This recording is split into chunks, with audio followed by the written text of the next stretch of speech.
Kita lanjut sebentar yang kemarin ya. Ini contoh perda pertanggungjawaban. Ini aja dulu deh.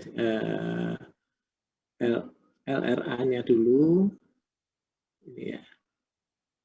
Sudah kelihatan ya LRA Surabaya ya? Belum, Pak. Di tempat saya masih Windows Explorer, Pak. Masih folder. Oh, masih folder? Iya, Pak.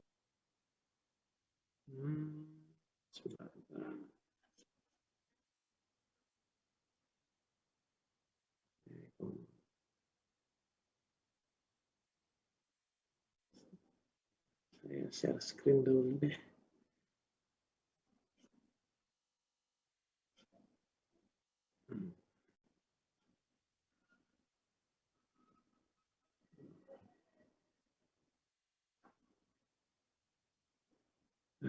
Udah ya? Sudah, Pak. Oke. Jadi ini ceritanya untuk Anu Surabaya ya, untuk LRA Surabaya. Nah itu ini sebagai contoh aja. Di LRA Surabaya itu isinya seperti ini ya, pendapatan, ada PAD, ada pendapatan transfer ya, kemudian ada apa? Ada lain-lain PAD yang sah ya. Nah, kemudian ada belanja ya, terdiri dari belanja operasi, belanja modal, ya. Kemudian belanja tidak terduga ya. Nah, ini kalau saudara lihat ya, yang dimaksud dengan analisis di dalam pos-pos, di dalam pos laporan keuangan ya. Ini misalnya kalau kita lihat ya dari rumus saja ya, itu kan jumlah sisa lebih ya silpa ini. Ya. Silpanya ini kan didapat dari mana gitu kan? Nah, berarti dia didapat dari penjumlahan ya, penjumlahan pos-pos di atasnya gitu kan? Dari atas misalnya ya pendapatan. Pendapatannya itu diklasifikasikan kan apa, kemudian PAD-nya berapa ya, pendapatan transfernya berapa, nah masing-masing dijumlahkan. Nah jumlahnya misalnya jumlah PAD itu adalah 5M, terus jumlah pendapatan transfernya itu 2,3 ya. Kemudian ada transfer dari provinsi ya. Jadi pendapatan transfer di Kota Surabaya kebetulan itu ada transfer dari dana perimbangan, artinya dari transfer dari pemerintah pusat ya. Terdiri dari ini ya. Kemudian transfer yang dari Kementerian Keuangan itu ya. Kemudian ada lagi transfer dari pemerintah pusat lainnya. Pemerintah pusat lainnya itu dari provinsi ya. Nah, berarti jumlah transfer dari pemerintah dari jumlah pendapatan transfernya totalnya adalah 3, ini ya. 3, ini didapat dari transfer pemerintah pusat lainnya dan transfer pemerintah pusat gitu kan. Nah, rumusnya itu sebenarnya seperti itu aja gitu ya. Nah, kemudian di dalam pendapatan ditambah lagi komponen dari pendapatan lain-lain pendapatan yang sah. Ya, gitu. Kemudian jumlah lain-lain pendapatannya misalnya 278 ya. Sehingga di total ya jumlah pendapatannya adalah 8733 ya.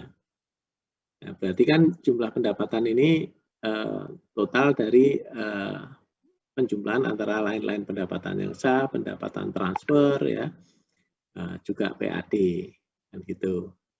Nah, kemudian hubungannya apa? Nah, ketika pendapatannya ini sebanyak 8733 misalnya ya, kemudian dia dapat belanja. Nah, belanjanya dibagi nih, misalnya ini kan pakai yang Permendagri 13 ya, masih yang aturan lama, yang terdiri dari belanja operasi ya, belanja operasinya itu terdiri dari apa aja ya, macam-macam ini. Nah, jumlah belanja operasinya itu 6,9. Kemudian belanja modalnya sebesar 2,9. Nah, kemudian ada lagi belanja tidak terduga. Nah, belanja tidak terduga ini 0, sekian lah ya. Nah, setelah dijumlah ya, kemudian juga ada lagi satu lagi ya, ada transfer. Transfer ini ya kita anggap aja ya, itu adalah belanja transfer gitu ya. Karena transfer itu sebenarnya ya mirip belanja ya, tapi bukan belanja.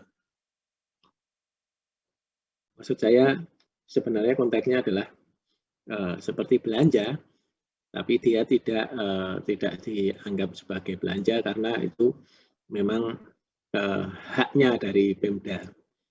Tapi kan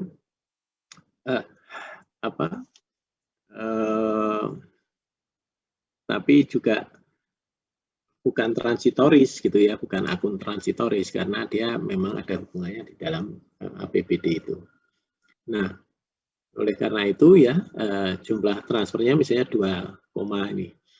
Nah, sehingga dijumlahkan total belanjanya ya itu adalah 9,9 ya, 9933. Nah, hubungannya apa dengan penerimaan? Ketika pendapatannya tadi itu dikurangkan ya, dikurangi dengan belanja. Nah, ternyata di sini ada selisihnya minus ya. Berarti belanjanya lebih besar dari pada penerimaan. Penerimaannya berapa sih? Pendapatannya ya 8733. Nah, sedangkan pengeluarannya ya atau belanjanya adalah 9933 ya. Jadi ada kurang gitu ya, ada defisit sebesar 1.200 itu. Hubungannya apa? Ya kalau saudara lihat begitu kan pasti konteksnya apa? Berarti perlu pembiayaan gitu loh. Iya kan? Konteksnya perlu pembiayaan. Kan kalau yang ini pendapatnya, misalnya pendapatannya 2.000, belanjanya 1.800 atau 1.000 gitu ya. Jadi ada surplus gitu ya. Kalau ada surplus,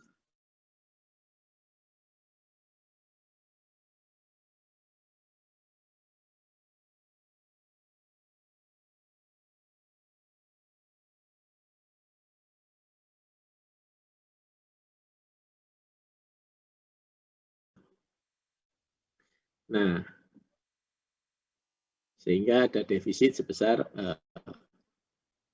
1,2 triliun ya. Nah, itu. Nah, ini ditutup dari mana? Ditutup dari pembiayaan. Istilahnya ditutup dari utang gitu ya. Nah, tapi belum tentu utang ya, karena kan kita ada pembiayaan itu kan ada juga kita punya sal yang lebih ya, atau apa itu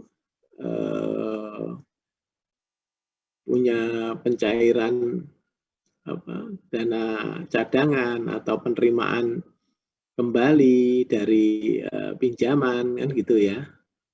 Nah ini ada di sini gitu ya. Nah kemudian jadi ada penerimaan pembiayaan sebesar sama ini ya, sebesar defisitnya. Ya. Kemudian pengeluarannya nggak ada, ya, sehingga pembiayaan itu 1,2 ya, ini anggarannya.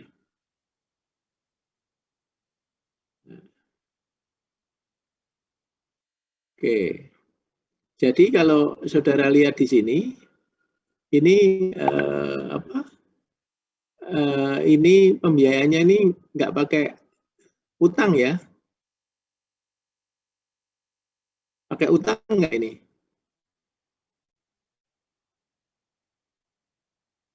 Enggak, Pak, Silpa doang. Nah, berarti dia karena dia punya silpa sebesar ini, ya, dia anggarkan itu, ya kan, dimasukkan di tahun berikutnya, dihabiskan gitu. Kan sebenarnya dia ya kalau kita ini gini, kalau kita lihat ini di sebelah kiri ini kan yang anggarannya ya. Artinya waktu menganggarkan untuk tahun 2000 berapa ini, 2019 ini, itu kan dia menganggarkannya dari 2018. Nah, dia kan bisa, dia sudah tak prediksi belanjanya, dia sudah prediksi bahwa penerimaannya itu sebenarnya cuma 8.000, kasarannya kan gitu ya, cuma 8.000. Nah, kalau dia mau belanja juga 8.000, artinya kan dia pekpo itu ya, maksudnya apa, nggak perlu pembiayaan kan gitu ya.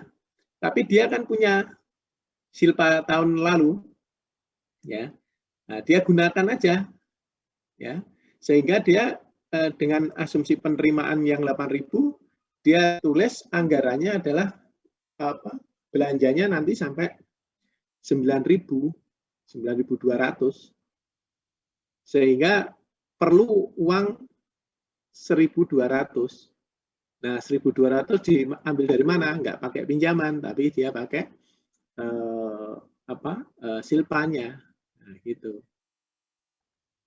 Sebenarnya kan kalau jadi kepala daerah misalnya, biarin aja silpa numpuk di rekening kan gitu ya, biar beranak pinak gitu ya. Ya bisa aja kan gitu. Berarti kalau kita lihat begini, kepala daerah dan jajaran legislatifnya ini kan perda ya. Kalau perda itu bukan hanya kepala daerah gitu loh, ya, terlibat juga dewan sebagai representatif masyarakat. Itu mengizinkan untuk meningkatkan pertumbuhan ekonomi, nggak apa-apa belanjanya lebih banyak. Kita ambil dari mana? Dari silpa. Silpa nggak usah kita tahan-tahan, nggak usah ditabung-tabung lah. Yang penting rakyat saya banyak yang dapat bekerja dari situ gitu ya. Kan dengan uang 1,2 T itu kan mungkin bisa mengentaskan berapa tenaga kerja ya. Kemudian juga efeknya perekonomiannya juga jalan gitu ya. Pengusaha-pengusaha juga dapat dari situ, dia bisa menghidupi karyawannya juga, karyawannya bisa menghidupi keluarganya kan gitu kan. Itu ya, jadi hubungannya kalau antar pos seperti itu, tapi kalau kita melihat hubungannya secara makroekonomi ya multiplier efeknya sangat besar ya untuk pertumbuhan ekonomi. Nah, jadi itu ya, kalau pendapatannya lebih kecil daripada belanjanya, sehingga terjadi defisit, dan defisit itu hubungannya dengan pos-pos yang ada di pembiayaan. Ya. Nah, di pembiayaan itu macam-macam. Ada yang menggunakan dana sendiri yang seperti silpa, ya, dana yang dimiliki sendiri, atau menggunakan pinjaman, gitu ya, menggunakan pinjaman. Nah, baik. Itu ya. Nah, ini anggarannya. Kemudian saudara lihat nanti di sebelah kanannya kan realisasinya. Realisasinya bagaimana? Ternyata capaiannya 100%. Gitu ya. Kemudian hal ini coba kita bandingkan ya, kita bandingkan dengan capaian tahun 2018 ya. Tahun sebelumnya. Bagaimana? Nah, kalau kita bandingkan ya. Oke. Ya, berarti kalau kita bandingkan anggarannya gimana? Lebih besar dari 2018 atau malah turun gitu ya? Nah, ini kalau kita lihat di 2018 belanjanya cuma 8.000 ya. Tapi penerimaannya 297 ya. Penerimaannya mana ini? Total 8175 ya. 8175. Ada defisit pun sedikit ya. Nah, di tahun 2018 defisitnya sedikit. Ya. Ini realisasinya seperti ini kalau 2019. Gitu ya. Oke. Nah, itu kemudian silpanya ya, saudara lihat di sini silpa itu dari Pemkot ternyata ada di Pemkot nih 676 ya. Terus di BLUD 67, kapitasi 35 ya, BOS 23 ya. Nah, ini silpanya ya. Maksudnya silpa yang di sini ini terdiri dari ini.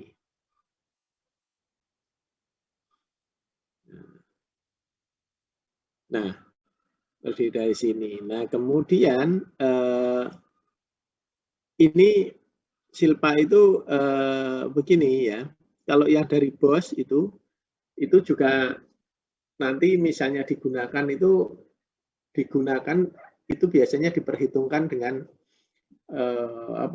transfer tahun berikutnya. Jadi kalau dia sisa untuk BOS itu, ya dia hanya bisa untuk kegiatan BOS, ya. Nggak boleh nanti untuk digunakan di dinas apa gitu, nggak boleh ya. Hanya untuk yang di BOS saja ya. Untuk kegiatan BOS. Makanya perlu dirinci ya. Nah, maksud saya kalau BOS-nya itu kan bantuan operasional sekolah tuh. Nah, itu nggak bisa nanti buat dinas kesehatan ya. Dinas kesehatan udah punya bantuan BOK ya, bantuan operasional kesehatan. Itu biasanya di puskesmas. Nah, ini kan yang sisa di sekolah-sekolah ini. Nah, nggak boleh ini nanti digunakan di tahun depan untuk dan BOK ya, untuk bantuan ke puskesmas nggak boleh. Ya. Yang boleh ya cuma di BOS itu aja. Ya. Oke, itu ya hubungannya. Kemudian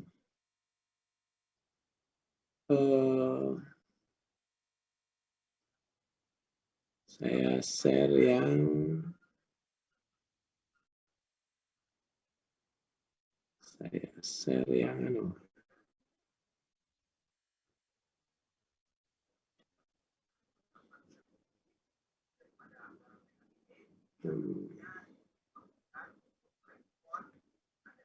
LRA, kemudian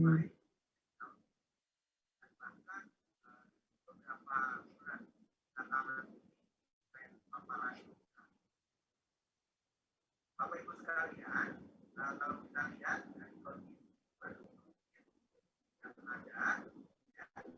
kemudian untuk LO ya, untuk LO udah kelihatan ya.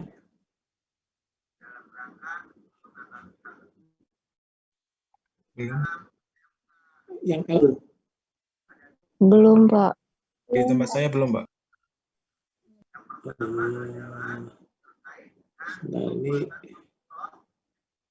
saya tutup dulu yang ini.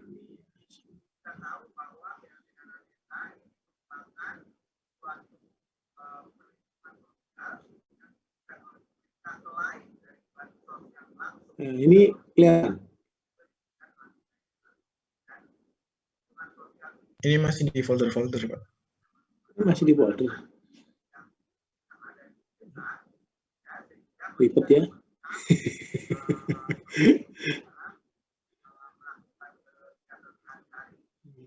Sebentar, ini screen dulu. Ini.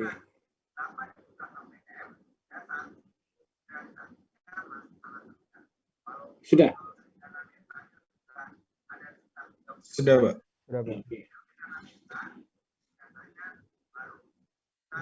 Oke, kemudian ini LO-nya ya, kegiatannya kan ada PAD ya seperti biasa, pendapatan pajak daerah ya, pendapatan retribusi daerah ya.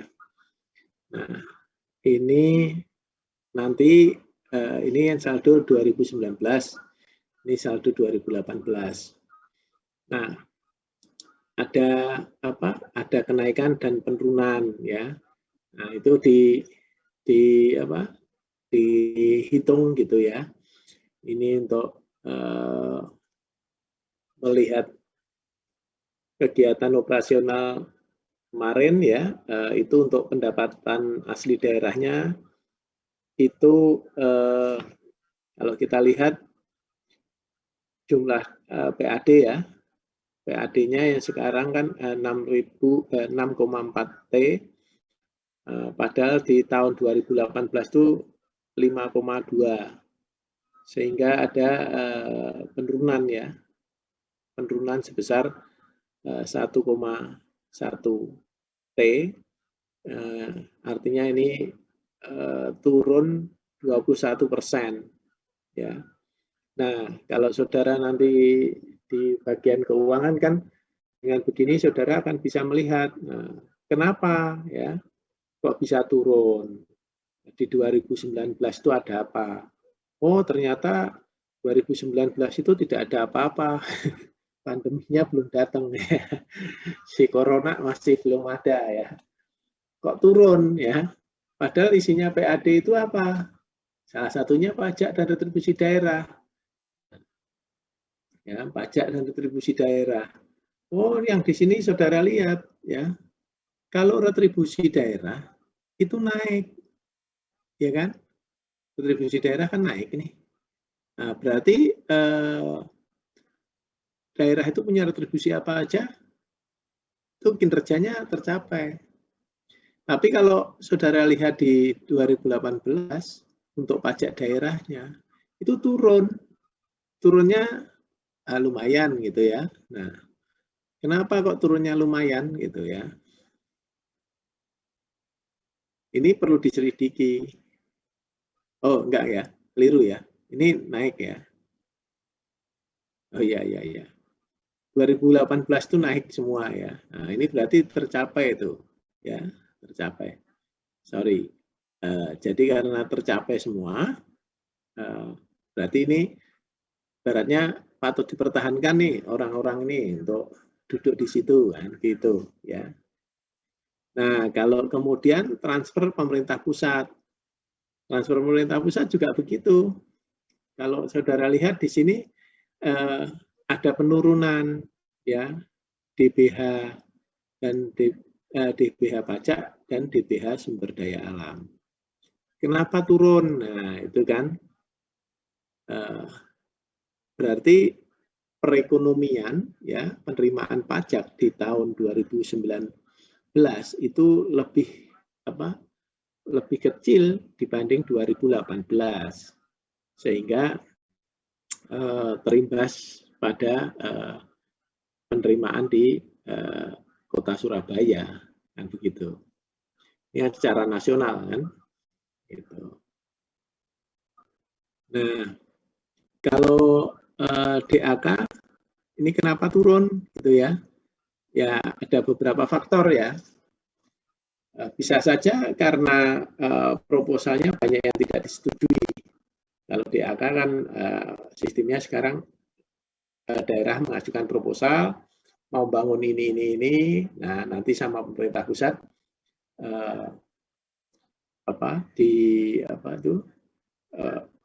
sama pemerintah pusat yang disetujui berapa kan gitu.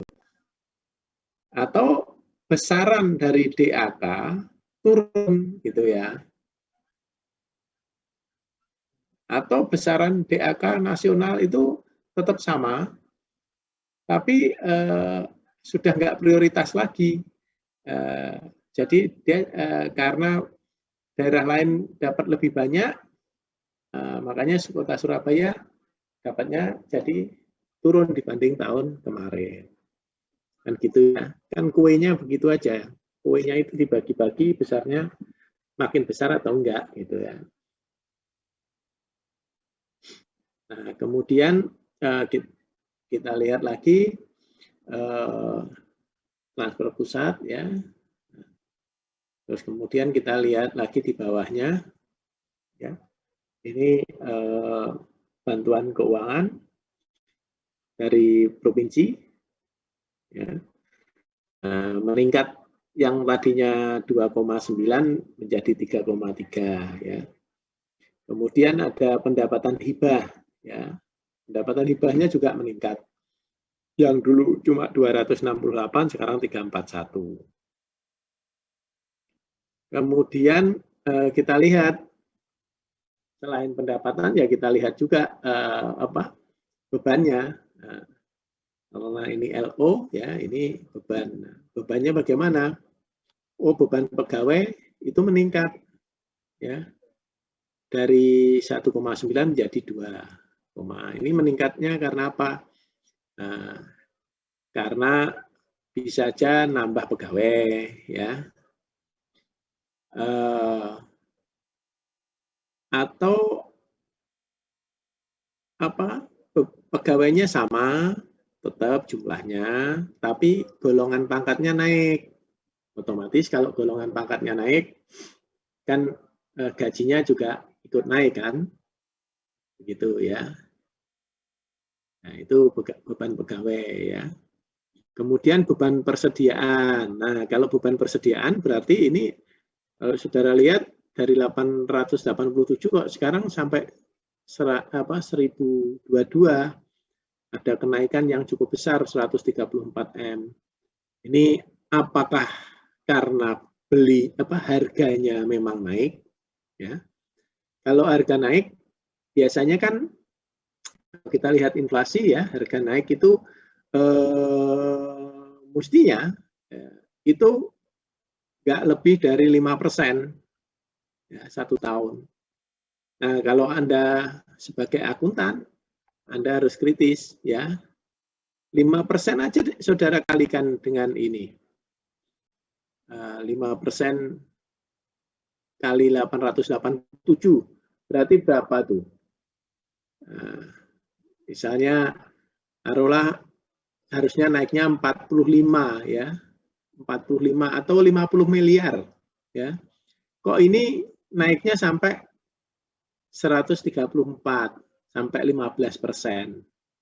Nah, berarti saudara perlu tanya apa beli persediaannya ini ditelusuri lagi. Apa persediaan itu? Misalnya ya ATK gitu ya. Misalnya itu cuma di ATK, berarti sekarang malah nggak paperless lagi ya, malah belanja ATK-nya lebih banyak daripada tahun 2018. Atau ternyata persediaan mau beli air minum ya, peralatan kantor. Oh, gitu pegawainya tetap kok minumnya banyak ya. Oh, ini karena banyak anak stan, Pak. Loh, kenapa anak stan? Ya kan masih muda-muda ini pada ngekos, daripada di kos nggak ada internet, dia tidur di kantor, Pak. Jadi kalau tidur di kantor tuh minum aja, Pak. Gitu ya misalnya ya. Canda ya. Tapi itu perlu di ini juga gitu ya. Soalnya saya dulu juga begitu ya, waktu masih muda itu ya senengannya sudah jadi dokter saya, mondok di kantor ya. Daripada apa kosan gitu ya, masih sore di kosan juga ngapain ya, nggak ada komputer ya. Zaman dulu ya seneng di kantor ya, di kantor kan enak ya, ruangannya bos sudah pulang kan, ruangannya kita tempatin ya, ruangan direktur itu kan apa sama Selon 3 zaman dulu kan ada spanya ya, ada videonya ya, senang itu. Daripada di kos-kosan nggak punya TV, nggak punya video ya, zaman dulu ya.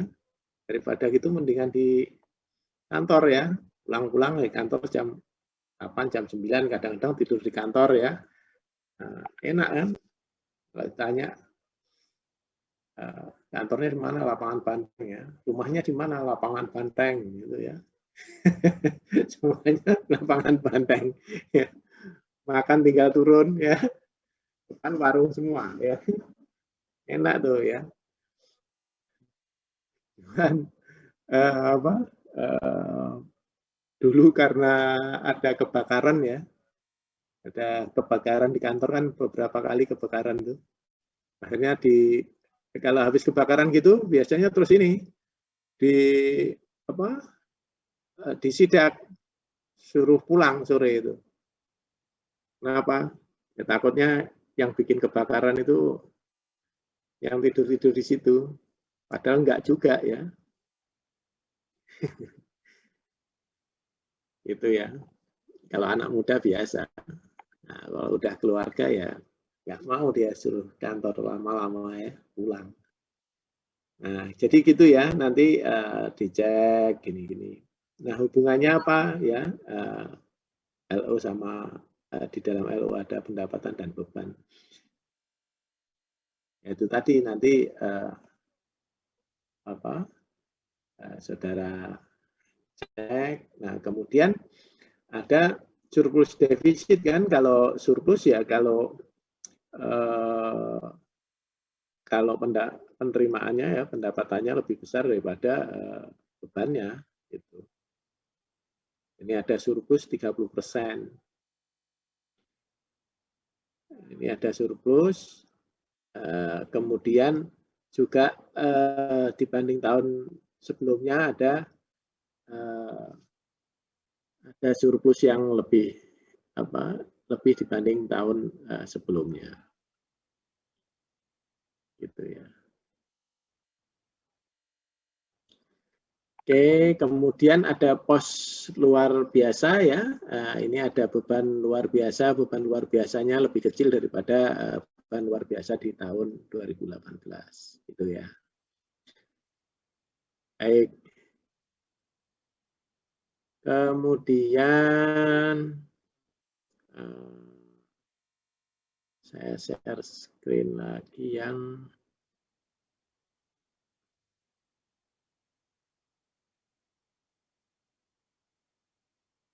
berikutnya ya. Yang berikutnya itu LPE.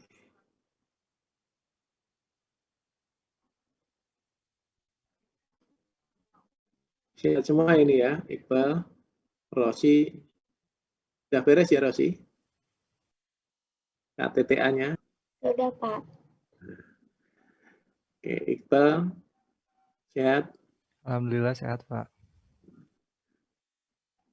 Kamu di Tangerang ya, Pak ya? Di Bandung, Pak, di rumah. Oh iya, di Bandung ya? Iya. Ini udah tahu ya, Kalimongso kebakaran katanya? Iya, Pak, semalam udah dibahas di grup-grup. Oh gitu.